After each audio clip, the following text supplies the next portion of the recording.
We got new Threaducation, and this one I'm actually very excited for because this is kind of left field for the stuff that he normally talks about. Normally we talk about like high fashion, streetwear, stuff like that.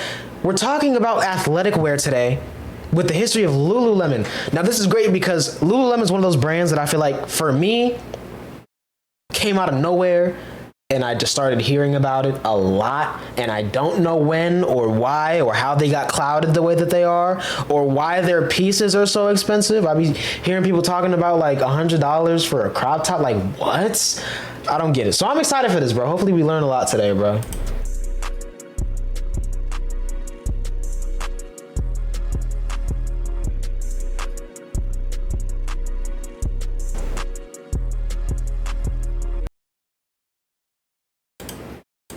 In the fall of 1979, college student Chip Wilson left his home in Calgary, Canada to visit his grandmother in sunny San Diego, California.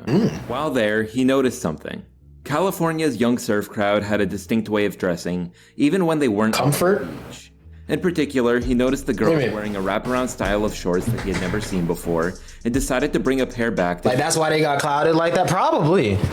That could be it. Because I'm like, for an athletic brand, like, to blow up now, like this kind of crazy, especially with Nike and Under Armour and Adidas. Like, how you really gonna get into that market like that? So you probably right. Maybe it's just mad comfortable. I don't know. I didn't even know they made men's pieces. I don't know if they make men's pieces. We haven't gotten there yet, but who knows? Girlfriend in Canada. As it turns out, his girlfriend and all of her friends loved the shorts, and that's when a light bulb went off in Chip's head. In California, this style was everywhere, but it had yet to make its way elsewhere, and if he could be the one to bring it elsewhere, there was some serious money to be made. So that's what he decided to do. He put an ad in the local newspaper looking for seamstresses, and once he had gathered his crew, they got to work producing about 300 of these California-style shorts. Chip, you seen those commercials where they explain exactly how they help with certain things? Nah. At all, actually. That's the thing too, like I've never seen a Lululemon ad. I've never, like in real life on the internet, nothing. Like they literally came out of nowhere to me. So I know nothing about them. Literally nothing. Chip decided to call this new brand of his Fine as Wine to emphasize the quality with which the shorts were produced. And from there, I like that. He began bringing them around to local department stores in hopes that they'd be interested in selling them. Unfortunately, they weren't. Not a single one. Yikes. But rather than getting discouraged, he decided to take matters into his own hands. If none of these department stores wanted to sell his shorts, he would just open up his own store and sell them himself. Well, actually, it was more of a booth than it was a store, but the point is that he now had a place to sell his shorts. Of course, this plan would cost money, and for that reason, he had to work a 9-to-5 job at a local gas company during the week. Yikes. But after hours and on the weekends, all of his time and attention was focused on Fine as Wine. Or I should say, on West Beach, which is what he renamed the brand after deciding to double down on the West Coast image. Okay. This branding really did help. I actually like that. Hold on. The whole idea, Let me go back. or I should say, on West Beach. That's actually pretty hard. Which is what he renamed the brand after deciding to double down on the West Coast image. And this rebranding really did help. You see, the whole idea was to bring the West Coast image back to Canada. Nah, for real. Let me real quick. Let me just see, because I said that just like off top, no confirmation. I don't know what their pieces go for, but I know that they're not cheap. That's for sure. I know they're not cheap. Okay, I'm seeing men's shorts, $68. Some pants, $128. Like, it's up there, but it's not as far up there as I had imagined. Then again, that's menswear. I haven't seen the women's wear yet, and that's what I was talking about. I don't know. No one was really getting the message. Pretty crazy though. It was much more on the nose, so that's what he decided to go with. And hey, it worked. Slowly but surely, the brand's following started to grow. This was in large part thanks to his decision to introduce new styles of shorts, including pairs for men. And by 1992, West Beach was finally big enough to warrant a proper storefront. It couldn't have been better, because over the course of the next few years, the California surf aesthetic would explode in popularity, just as Chip had predicted. Now, to be clear, Canada was still a step or two behind the US, but that actually worked in Chip's favor, because he could see which brands were doing well in the US and then bring them back to Calgary. And that's exactly what he did. In addition to Nice selling strat. his own products out of the newly opened storefront, he also began carrying some of America's most popular surf-inspired brands, such as Stussy, Quicksilver, and Billabong. Not only did this make him one of the first to bring these brands to Canada, but placing West Beach alongside these more well-established brands helped solidify its legitimacy in the eyes of consumers. It was honestly a brilliant move, and it set the stage for West Beach's expansion. At the age of 30, Chip was finally able to quit his day job, meaning that he finally had the freedom to pour his heart and soul into growing the brand. He started by going to trade shows, opening more locations throughout Canada, and even bringing in new business partners. You see, Chip needed a way to fund this expansion, and he figured that having the help of some seasoned industry veterans couldn't hurt. So he sold 2/3 of the business to Scott Sibley and Richard Mellon, the former owners of a brand called Windlift Design. Together, the three of them formed West Beach's new management team, and all of them were intent upon turning it into a global brand. But as they would soon discover, that was easier said than done. In a matter of years, West Beach became mired in debt, and for a long time, the company was basically living paycheck to paycheck. It simply wasn't sustainable, and Chip knew that there needed to be a change. The first move was to pull away from the wholesale business model. For context, the wholesale business model is when you produce large quantities of clothing and then get other retailers to sell them for you. While this can work out great in some cases, it can be disastrous in others. For sure. At some point soon, I'm probably going to do a Patreon episode about the pros and cons of the wholesale business model, but for the purposes of this video, just know that the sheer volume of product that they had to produce to break even was leading to financial and logistical constraints. On top of that, the wholesale business model makes it harder to control your brand image, because other stores are tough your products.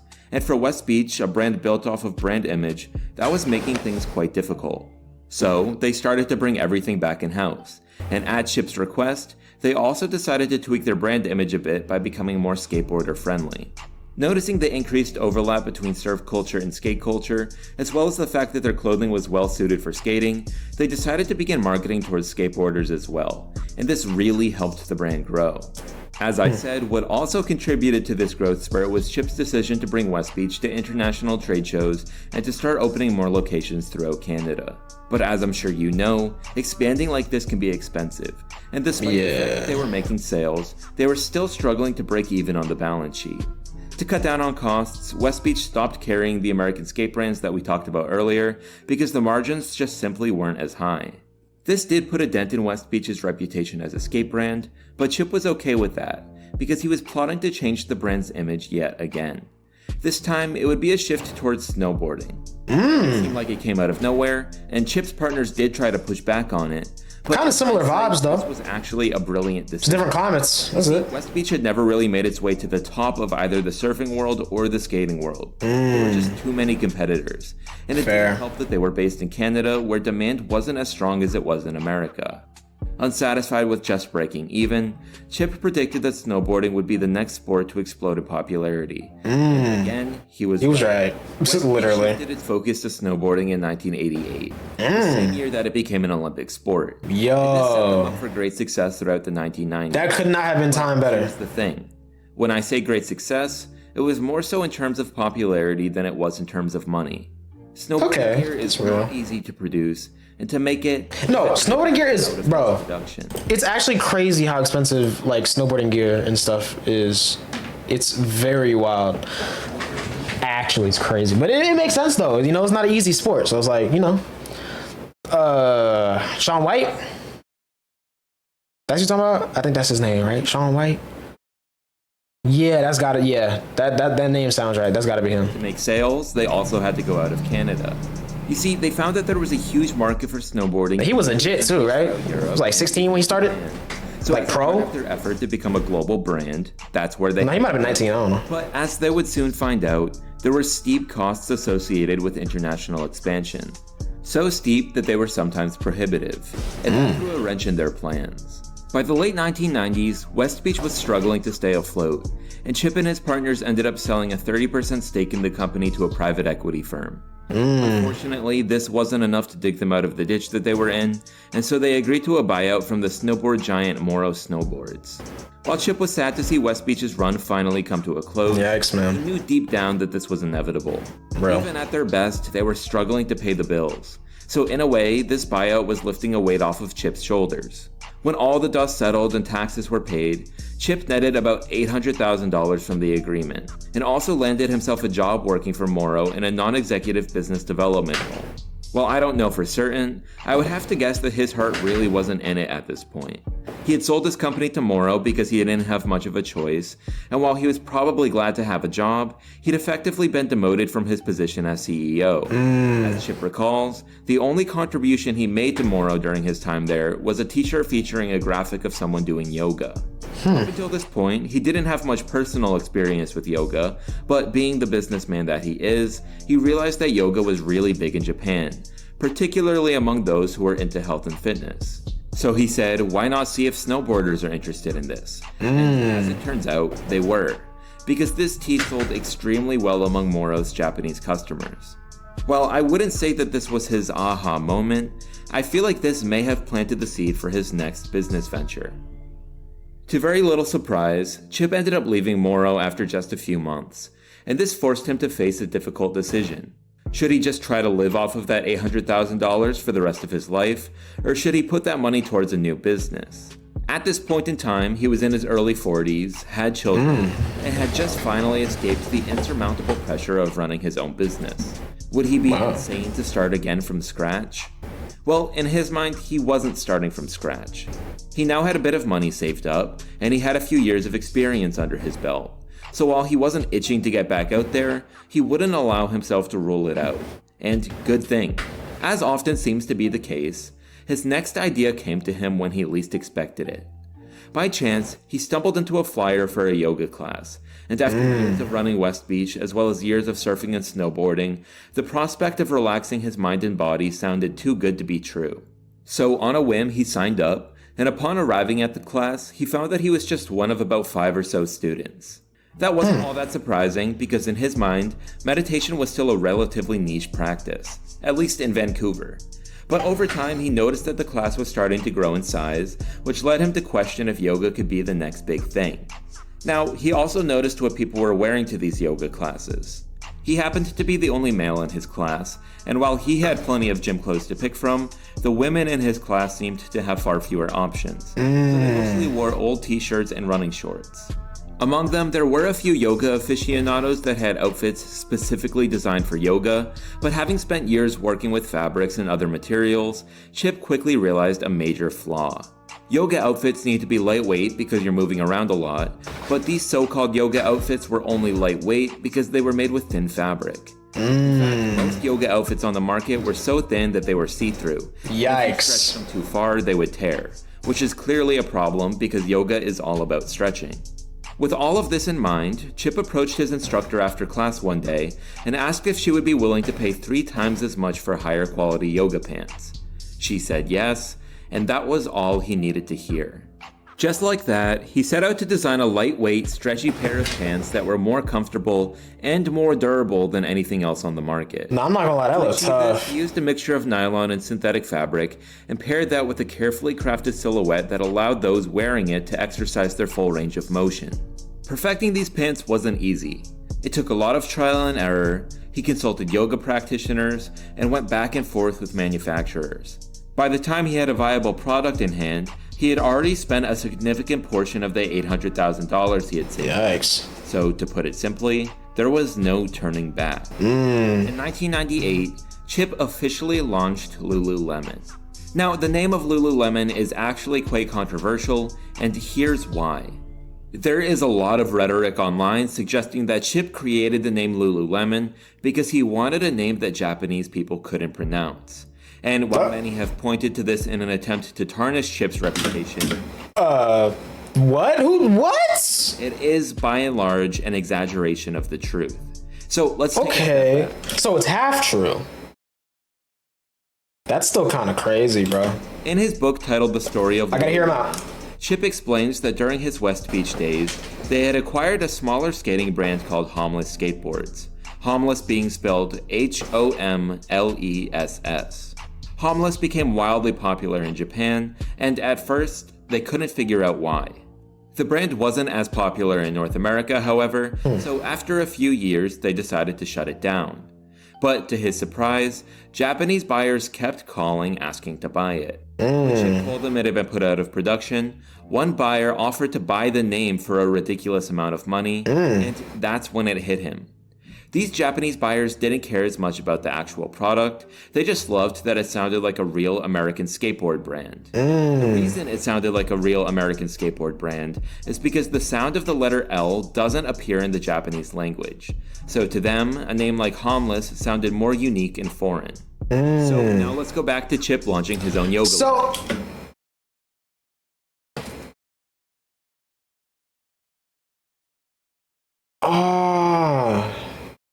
Interesting. As we discussed, his successful t-shirt design for Moro snowboards taught him that the Japanese market had a strong interest in yoga, so he wanted a name that would attract Japanese buyers the same way that Homeless had.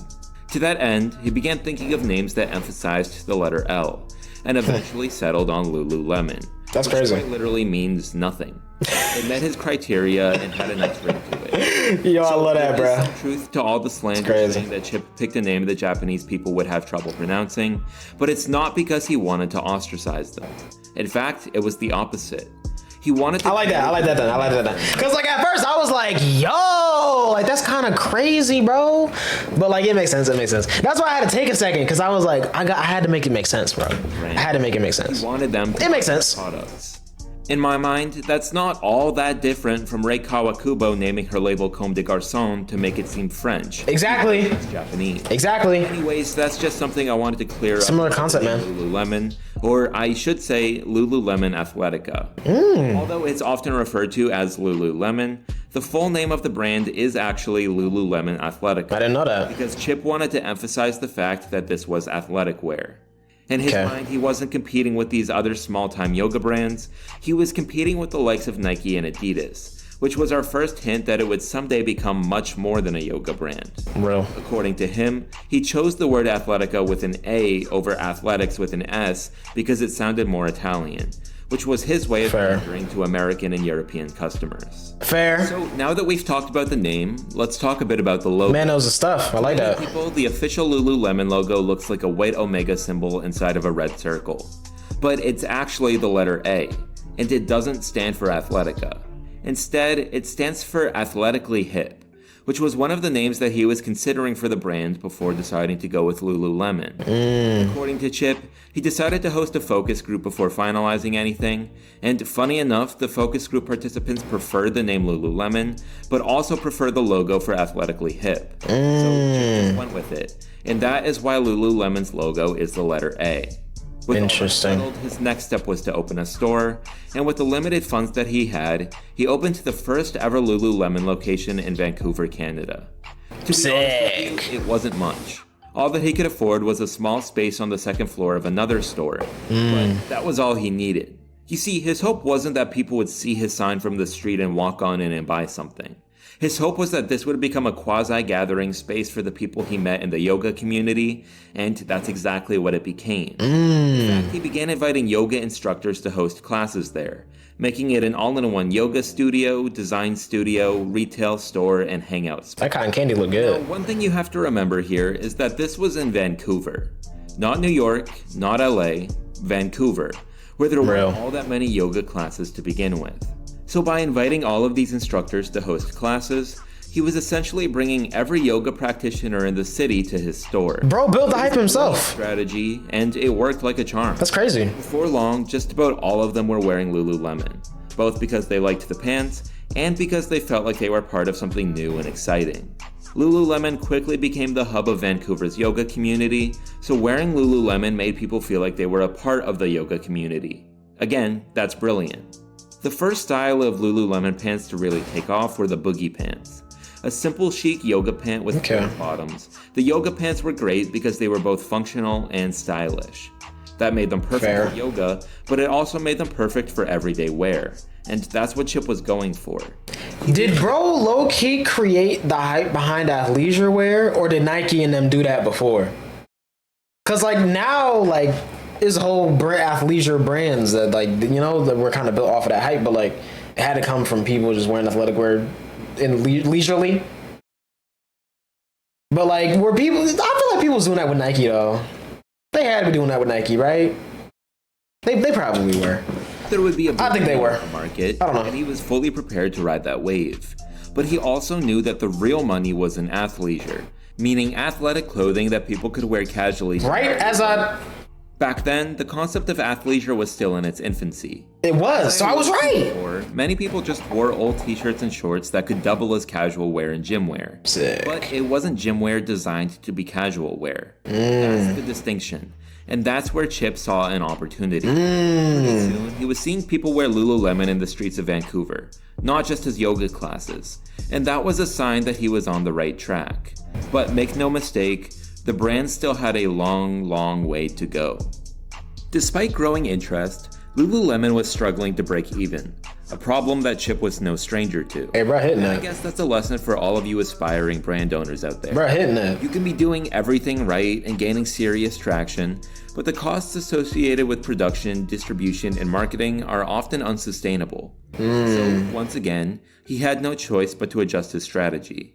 Although he had been trying to avoid the wholesale route, he had no choice, and he ended up sending an order of products to the retail store Superstar Sports. Chip had hoped that this would be the answer to his financial woes, but in the end, it backfired horribly.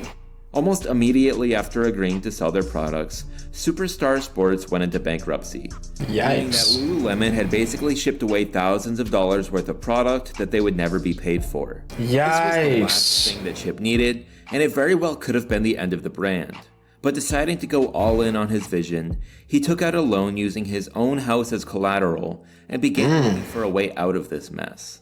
Scarred from multiple bad experiences with wholesale, Man, stood on that business for real. heading towards a new and improved retail location, one that felt more official. In fact, it may have been a bit too official. What I mean by this is that the store was large and gave him plenty of space to work with, but because the brand was still starting out, he didn't have enough products to fill the space. Yikes. When everything was set up, it looked half empty.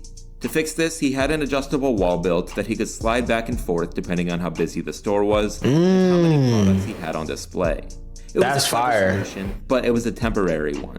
The real lesson here was that Lululemon needed to start expanding its product offering. Selling pants wasn't enough, so they started selling tops, bags, accessories, and even practical products like yoga mats. To help with this expansion, Fair. Chip brought in a team of designers that included Shannon Gray. Shannon had experience working with stretchable fabrics, so she understood Lululemon's design approach better than most. In a short time, she became I don't think I know who that is. part of the company, and in 2002, Chip and Shannon actually got married. Oh, wow. Lululemon continued growing With the Arc'teryx on. throughout Canada. That's that drip. And at long last, it came time for them to open their first location in the US. It was definitely risky because they knew that they'd have more competition there, but they also knew that this was necessary if they ever wanted to become a global brand.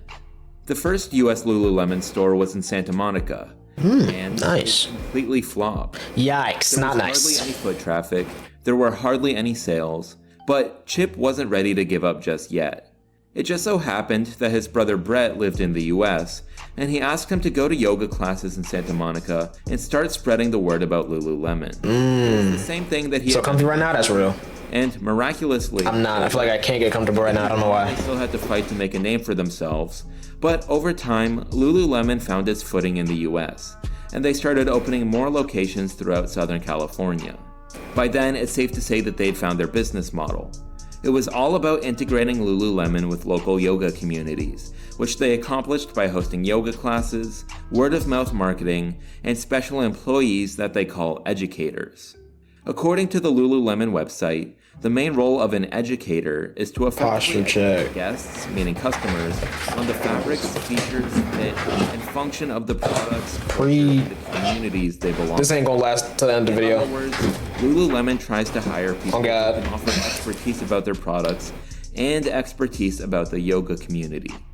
This sort of reminds me of how people who work for Disney are called cast members instead of employees. It's definitely a marketing tactic, but it works. And to be fair, if you've ever been in a Lululemon store, the employees really do go above and beyond to help you. Several Really? former employees have even nice. described Lululemon as cult-like because they Oh. have such a specific way of doing things.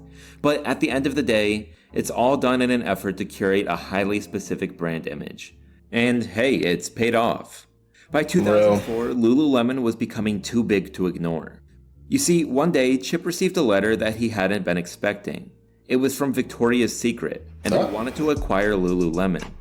While most people might have been tempted by the offer, especially after years That's interesting. to turn a profit, he didn't give it any thought. Instead, he took this as a sign that he was on the right track. This meant that other big brands saw him as a threat, and they did. Lululemon was becoming a veritable lifestyle brand, and no one else could crack the code. No one could seem to replicate Lululemon pants, and that's because Chip and his team had developed proprietary fabrics. The first and perhaps most notable was called Luon, a fabric with high amounts of microfiber that give the pants their signature stretchability. Beyond that, they patented several other fabrics such as Nulux, which is ideal for compression, Lux Stream, which is moisture resistant, and Silver Scent, which is odor reducing. We don't have to go into the weeds about how these fabrics work. In fact, we really can't because much of that information is kept secret. I was about to say, I want to know, man, but... Make here is that Lululemon is basically a fashion technology company. That's something they don't get enough credit for, and it's a large part of the reason that they're now able to go toe-to-toe with athletic wear made by brands like Nike and Adidas. See, now with this info, I get why their price point is at. You know what I'm saying? Like, why their price points are where they at. That makes sense. At that point, they had to continue expanding. They really got it like that. Which is why Chip began flirting with the idea of accepting outside investment. Not long after receiving the buyout offer from Victoria's Secret, Lululemon received similar offers from Liz Claiborne and The Gap. Both of which Chip refused. He needed capital, but he didn't want to give up complete control, and that's why he began looking into the private equity route. In the end, he ended up selling a 48% stake in Lululemon to the private equity firms Advent Capital and Highland Capital for about $100 million, meaning that Lululemon as a company was valued at more than $200 million. Crazy. That was a figure that Chip could hardly wrap his mind around, but as we know now, this was just the beginning. Armed with new capital and to the help of these private equity firms, Lululemon moved forward with its expansion, opening its first store in New York City and other major cities throughout the world. This is also when Lululemon started to enter the e-commerce space. Back in 2006, the e-commerce... Nah, for real, like... But Chip and his partners knew that it would become a key part of their business model, so they invested a lot of time and money into perfecting it. This too paid off, and pretty soon, Lululemon was exceeding $100 million in sales annually. Suffice to say, they'd come a long way from a yoga studio. Now, one thing I want to point out here is that when a private equity firm makes an investment in a company like Lululemon, it is, as I said, an investment. At some point in the future, they want to see a significant payoff, which often means improving the company's valuation until it's ready to be taken public. In case you aren't familiar, taking a company public means opening it up to public investment, or in other words, putting it on a stock exchange. This gives the private equity firm an opportunity to sell their shares at what they hope will be a better price than they bought them for. So it didn't come as much of a surprise when Lululemon announced that it would finally IPO in 2007. IPO stands for Initial Public Offering, and it just refers to them selling their shares publicly for the first time. It's a long, complicated process, and deciding what price to sell your shares at can be incredibly difficult. But if done correctly, it can be a monumental step forward for a company. Lululemon took that step forward on July 27th of 2007, and on that day alone raised more than $300 million. Yup! On day one, bro, that's literally like going platinum on release day. That's literally what that is. That's like how people be going triple cardboard. That's like going triple platinum on release day. That is crazy, bro. That's crazy. 300 mil, they won? It made Chip a very rich man. But unbeknownst to him, he was about to be blindsided. Just months after going public, the recession hit. Oh! People are often forced to make sacrifices, and one of the things that they commonly sacrifice is new clothing. They decide to hold on to what they have rather than going out and buying, which obviously had an impact on Lululemon's sales. As a result, Lululemon's stock price went from about $20 Fortunately, they survived because many other brands did not, especially ones still in their growth stage, but nevertheless, this was a tough time. To make matters worse, Chip was now being forced to face the harsh realities of owning a public company. As I sort of hinted at, he's a very controversial guy. He's outspoken, and sometimes the things that he says can be misconstrued by the media. Oh my god, he's like Kanye. Kanye also makes athleisure. Yo! No, let me stop. I'm not going to go into each and every one, and I'll admit that some things don't sound great when you read them in writing, but in my opinion, there's no denying that he's been the victim of some sensationalism.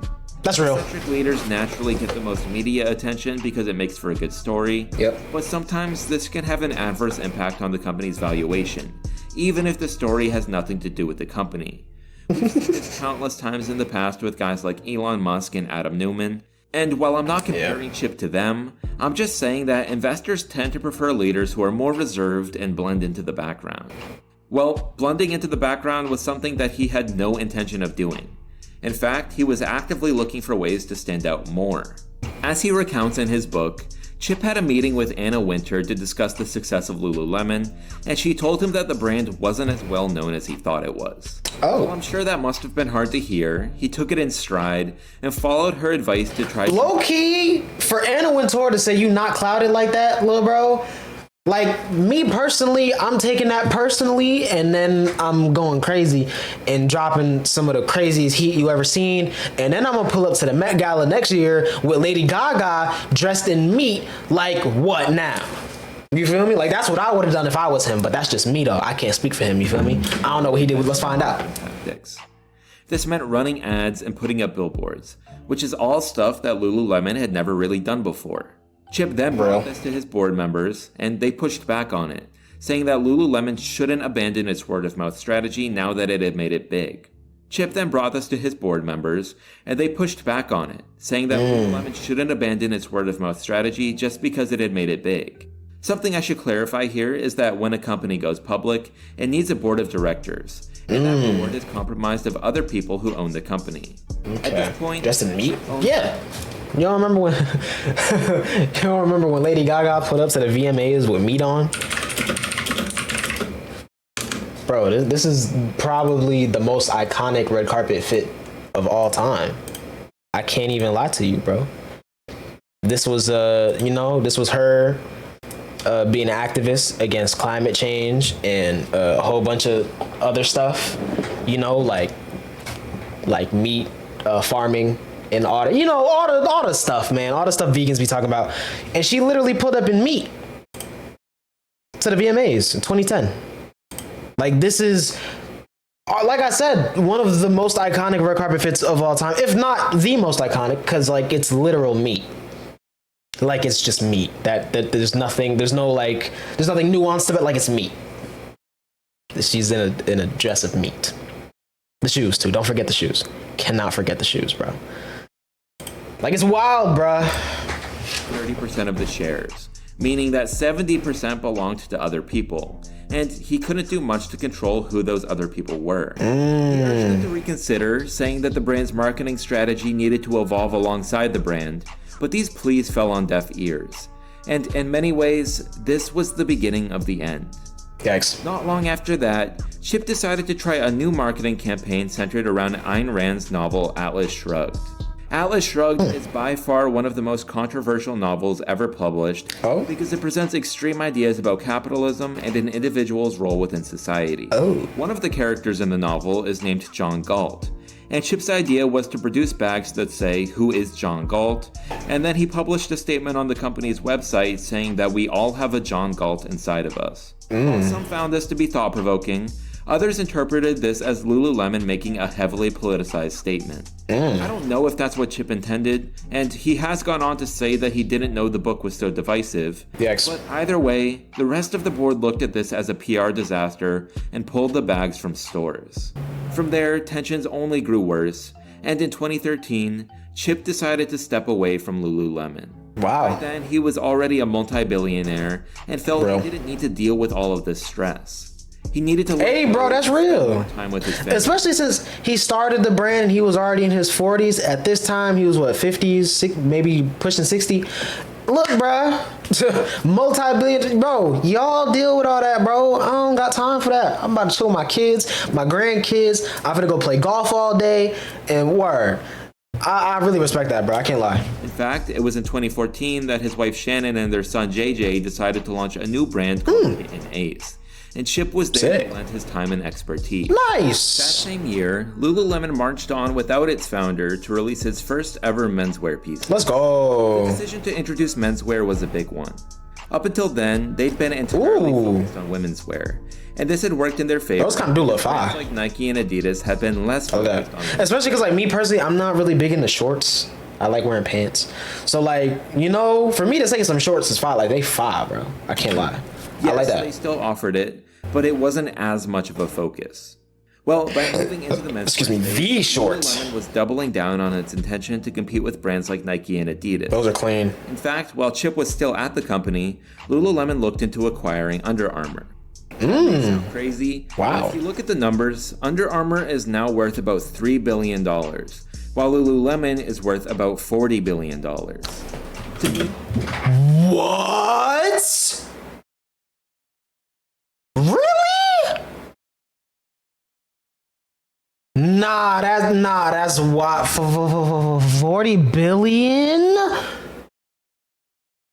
Hey, bro. I ain't even hit the mic, but that's all I gotta say, bro. That's all. Clap it up, bro. That's crazy. That's mind-boggling. And it suggests that Lululemon really could be on its way to taking over the athleisure industry. Nah, for More so than it real. already has. In recent years, they also started releasing footwear products. Ooh, it's over. I'm very interested in seeing how It's over, bro. I'm telling you, the second a rapper gets a Lululemon shoe deal, it's over, bro. It's over. Not even a rapper, bro. A baseball player. And like I said a video ago, nobody's watching baseball. But if a baseball player get a Lululemon deal, bro, it's over. Nike really gonna have to, like, you know what I'm saying? Make sure all their eggs aren't in one basket, because it could be over for them, bro. I doubt it, but it could be. Lululemon You never know. is really a masterclass in how to grow a brand organically. Founder Chip Wilson had countless setbacks, and this wasn't even his first brand. But through the process of trial and error, word-of-mouth marketing, and to focus on innovation, he created one of the fastest growing brands in the world. Although the company is now without his leadership, it's still doing amazing things. And in a way, it feels like it's just getting started. I don't know about you, but I'm seeing Lululemon way more now than I ever have in the past. Nah, for real. I myself wear it quite often. And even though I know nothing about yoga, I've even started going to some of the free yoga lessons that they host on the West Side Highway just because it's a fun community vibe. Real. So while Lululemon is clearly bigger and if I lived in New York, that's all I would do, bro. I think the next go to few years yoga. are going to be like that's it. crucial in determining its longevity. There's nothing else to do. Will it be able to get a bigger share of the menswear market? Will its footwear line take off? Will they be able to continue innovating new and exciting technologies? The answers to these questions will decide Lululemon's future, and I can't wait to see what happens.